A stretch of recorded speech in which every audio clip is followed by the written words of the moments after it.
E aí, pessoal, hoje nós vamos falar um pouquinho sobre descrição de funções por processo. Esse é mais um trecho da live de treinamento dos 3 pilares de processos de RH, que são funções, desempenhos e competências. Se você está chegando aqui pela primeira vez, eu sou Denise Lustre e você está na Academia Coros de Gestão de Pessoas. Seja muito bem-vindo ou bem-vinda e vamos ao que interessa.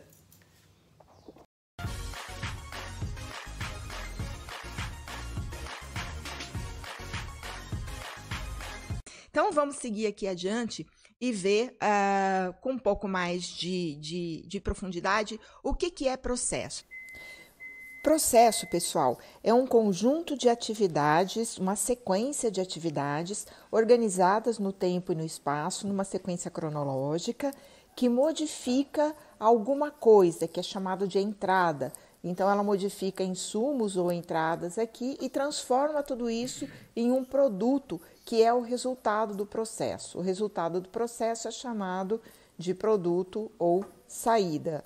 Com base nessa lógica, as entradas de um processo, aqui vamos ver no mundo organizacional, a gente vai ver uns exemplos aqui, as entradas podem ser informações, insumos, produtos, né? E as saídas também, né? Também podem sair informações tratadas, informações trabalhadas, insumos modificados, produtos a partir de matérias-primas, serviços, né? Vamos ver um exemplo, alguns exemplos aqui para ficar mais claro para vocês, tá?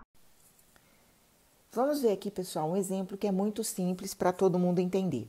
Aqui eu tenho uma série de ingredientes: farinha, açúcar, ovos, chocolate, fermento, leite, que passam por uma sequência de atividades para se transformar em um bolo. Os ingredientes aqui são as entradas do meu processo. O processo é essa sequência de atividades que vão transformar as entradas, os insumos, que são os ingredientes, em uma saída. O bolo é o resultado do processo, o bolo é a saída do meu processo. Notem aqui que tem uma sequência de atividades. Essa sequência de atividades tem uma organização cronológica. A primeira atividade é separar os ingredientes, os utensílios que vão ser utilizados no meu processo. E depois tem uma sequência aí de inclusão de ingredientes e, por último, o fermento. Como que isso serve ao nosso propósito aqui da descrição de função, tá? Por que separar ingredientes é a primeira atividade? Porque, pessoal, se faltar um ingrediente no meio da minha produção do bolo, vai prejudicar o meu processo ou inviabilizar o meu processo. Se for algum ingrediente que é essencial para o bolo ficar legal, eu vou ter que parar de fazer esse bolo, provavelmente eu vou perder essa minha matéria-prima e não vou conseguir com o resultado que eu pretendia com esse processo. Por que colocar o fermento por último? Para o bolo crescer, tá? Se vocês não são cozinheiros e cozinheiras aí, tá aqui a dica, né? Então, o fermento, por último, é para o bolo crescer mais e ficar mais fofo. Então, essa atividade sendo colocada por último, se ela não for feita dessa maneira, ela pode impactar a qualidade do produto. Vamos aqui para um exemplo organizacional. Vamos pegar como exemplo aqui, pessoal, o processo de contas a pagar. Vamos ver a sequência de atividades aqui que vai compor esse processo. Eu tenho aqui a primeira atividade: consultar o sistema de contas a pagar, selecionar no sistema os pagamentos da semana, porque nessa empresa os pagamentos são feitos em periodicidade semanal. A atividade sequente é agendar os pagamentos no banco, depois eu tenho que liberar esses pagamentos e depois conferir se os pagamentos foram efetuados. Quais são as entradas desse processo? São as notas fiscais, os boletos, as guias de recolhimento de impostos e outros documentos de pagamento, como olerites, folha de pagamento, por exemplo. Quais são as saídas desse processo, ou qual é a saída nesse caso, né? A saída é um serviço prestado, são as contas pagas, é esse o serviço que esse setor presta para a empresa. Aqui nós temos também a figura do fornecedor, que é quem gera as entradas para esse processo. Então, a gente tem aqui o setor de compras, que realiza as compras na empresa, né, que gera esses boletos e notas fiscais, que mandam essas notas fiscais dos fornecedores para o setor de contas a pagar. Tem o RH, que gera a folha de pagamento, por exemplo, guias de recolhimentos de impostos trabalhistas. Tem o setor fiscal, que gera as guias de recolhimentos de impostos. Então, esses são os fornecedores desse processo, dessas entradas desse processo.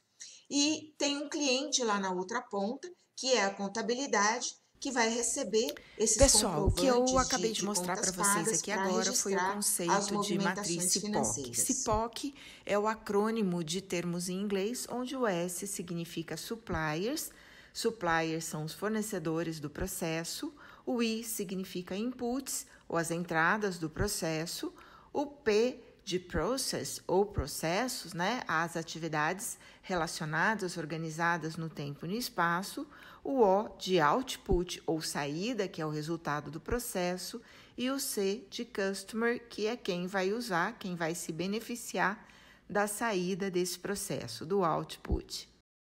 Eu preciso usar a matriz CIPOC na descrição de função? Não necessariamente, tá? Então, se você quiser, de repente, usar esse conceito, usar alguma forma de desenhar processo, e CIPOC não é a única delas, você vai ter fluxograma de processos, você vai ter notação BPM, o gráfico de tartaruga, o diagrama de tartaruga, você tem várias formas de desenhar processo, mas você não precisa necessariamente desenhar os processos para você descrever funções com essa lógica. É possível descrever funções com essa lógica sem ter que ter todo esse trabalho de montar os diagramas, os gráficos, né, para a representação gráfica dos processos. Você pode pensar com essa mentalidade, né, com essa lógica, que eu tenho que entender qual é o conjunto de atividades que estão organizadas no tempo e no espaço e que vão transformar os insumos ou entradas em produtos ou saídas, né? Os outputs. Então, se eu tiver essa mentalidade para a descrição de função, eu consigo fazer isso. E sem grandes trabalhos adicionais em relação ao método tradicional. O trabalho, na verdade, é o mesmo. O que muda é a técnica, o que muda é o foco. Então, em vez de você perguntar para cada um o que ele faz e como faz, você junta o gestor da área, o responsável da área, e a equipe que executa aquele processo e pergunta para eles quais são os produtos ou serviços gerados pela área e qual é a sequência de atividades para cada produto ou serviço. Então, a investigação tem que consistir nessas três questões de roteiro, né? Então, para facilitar para vocês. Para que a área existe? Né? Quais são os produtos e os serviços gerados pela área? Quais são os valores que ela entrega para a organização? E depois, qual é a sequência de atividades que permitem que a área, que fazem com que a área entregue um serviço de qualidade, um produto de qualidade para a organização, tá? Daí, pessoal, o que vocês vão fazer? Vão pegar essas atividades e distribuir nos cargos da estrutura da área. Vocês podem fazer isso até dentro de uma planilha de Excel, onde você coloca numa coluna todas as atividades que vocês levantaram e na linha vocês podem colocar os cargos, né? Numa sequência lógica, desde o menos complexo para o mais complexo, ou desde o mais operacional para o mais estratégico, e pegar essas atividades e ir distribuindo nos cargos. E com uma lógica interessante, que as atividades mais básicas, mais simples, vão para os cargos mais operacionais, para os cargos mais júniores. E as atividades mais complexas, que demandam maior maturidade, um nível de conhecimento, de cognição maior, você vai colocar para os cargos mais sêniores, para os profissionais mais maduros. Então, essa lógica de processo ajuda também na distribuição das atividades. E com essa distribuição, você acaba evitando aqueles fenômenos de gestores, isso é muito comum, né, de gestores com atividades operacionais dentro da sua descrição de função, que não fazem o menor sentido estar ali dentro da função da liderança. Né? Isso são resquícios de quando ele é promovido de um cargo operacional para um cargo de liderança, né? Ele agarra nesse osso, porque ele sabe fazer muito bem algumas atividades operacionais e que não é o caso mais de ficar na descrição de função dele.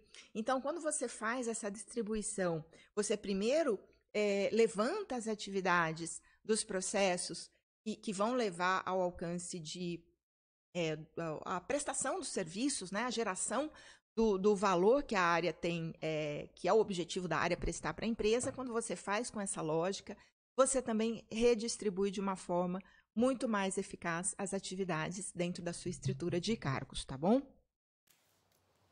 Então é isso por hoje, pessoal. Lembrando que a gente está publicando aqui trechos do treinamento online, da live que eu fiz sobre funções, desempenhos e competências, que são os 3 pilares de sustentação dos processos de RH. Então, como a live foi muito grande, teve quase 2 horas, né, de treinamento, eu estou publicando aqui trechos, cada trecho com um conceito, cada conceito em um vídeo, para ficar mais fácil desse material ser consumido por vocês em pequenas doses, tá bom? Já foram publicados 2 vídeos, 2 trechos, 2 conceitos trabalhados nessa live, que são uma visão sistêmica dos processos de RH, como é que eles se relacionam com os 3 pilares, e o segundo vídeo foi do método tradicional de descrição de funções. Esse daqui é o terceiro. Eu vou deixar o link dos 2 primeiros aqui na descrição desse vídeo, para ficar mais fácil de vocês acessarem, tá bom? Então ficamos por aqui, por hoje é só, um beijo para todo mundo e até o próximo vídeo. Tchau!